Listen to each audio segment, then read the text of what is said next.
সরকারের নানা উদ্যোগেও লাগামহীন নিত্যপণ্যের বাজার, এতে হিমশিম অবস্থা সাধারণ ক্রেতাদের। এমন বাস্তবতায় বিনা লাভের বাজারের উদ্যোগ নিয়েছেন শ্রীমঙ্গল পৌরসভার সাবেক মেয়র মহসিন মিয়া। এ বাজারে কৃষকের কাছ থেকে সংগ্রহ করা হয় শাকসবজি, পরে বিনা লাভে ভোক্তাদের কাছে চাল, ডাল, ডিম, মুরগি, আলুসহ বিভিন্ন শাকসবজি পৌঁছে দেন আয়োজকরা।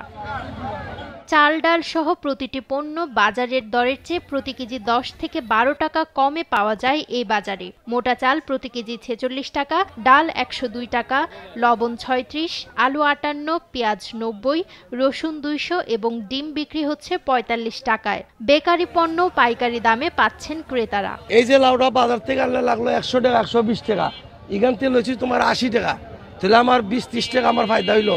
এদের শাকসবজি কিছু রইলাম প্রতিটা আইটেমে 15 টাকা 20 টাকা করে আমার মানে ফায়দা হয়েছে। লাউ যেটা 80 টাকা, অন্য পাইছি 40 টাকায়, দুইটা লাউ লইছি 80 টাকা দিয়ে। আর বিস্কুট কিনছি আমরা 80 টাকা দিয়ে 3 প্যাকেট, কম দামে পাইছি। লাল শাক 40 টাকা, এই জায়গা থেকে 20 টাকা দিয়ে কিনছি। লাউ বাজারে হয়তো 80 টাকা, আমি এই জায়গায় 40 টাকা দিয়ে কিনছি বা 60 টাকা। বাজার থেকে কম দামে পাইছি তাই আসছি। আমি ডিম কিনছি বাজারে 550, এখান থেকে কিনছি 45। লাউ নিছি আর শাক নিছি, মোটামুটি বাজার থেকে চিপে আছে।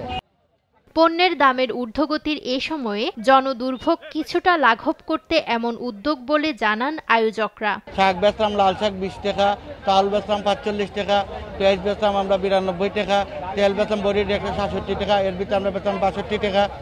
এইরকম করে সব প্রোডাক্টগুলোই আমরা বিক্রি করতেছি।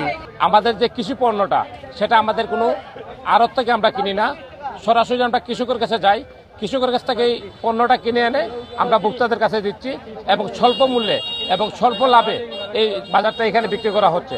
আমাদের যারা গ্রাহকরা আছে এবং কাস্টমাররা আছে, ভোক্তারা আছে, তারা এসে জিজ্ঞাসা করতেছে আমাদেরকে যে ভাই আমরা কি প্রতিদিন আপনারা এখানে পাবো কিনা। আমরা বলছি ইনশাআল্লাহ প্রতিদিনই আপনারা এখানে পাবেন।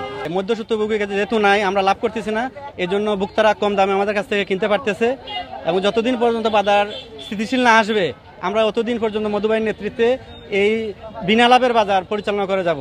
বাজার সিন্ডিকেট ভাঙার লক্ষ্যে আমরা বিনা লাভে খামারি মূল্যে এই বিক্রয় কর্মসূচি পালন করে যাচ্ছি। আওয়ামী লীগের সিন্ডিকেট ভাঙার জন্য আমরা কৃষকের কাছ থেকে মাল কিনিয়া কৃষকের রেটে আমরা মাল বিক্রি করতেছি এবং এটা যতদিন পর্যন্ত সিন্ডিকেট না ভাঙবে ততদিন পর্যন্ত এটা চলমান থাকবে। অসহায় আর নিম্নবিত্তদের সেবায় এ ধরনের উদ্যোগ গড়ে উঠবে প্রত্যেকটি শহরে, এমন প্রত্যাশা সবার। নিউজ ডেস্ক, দেশ টিভি।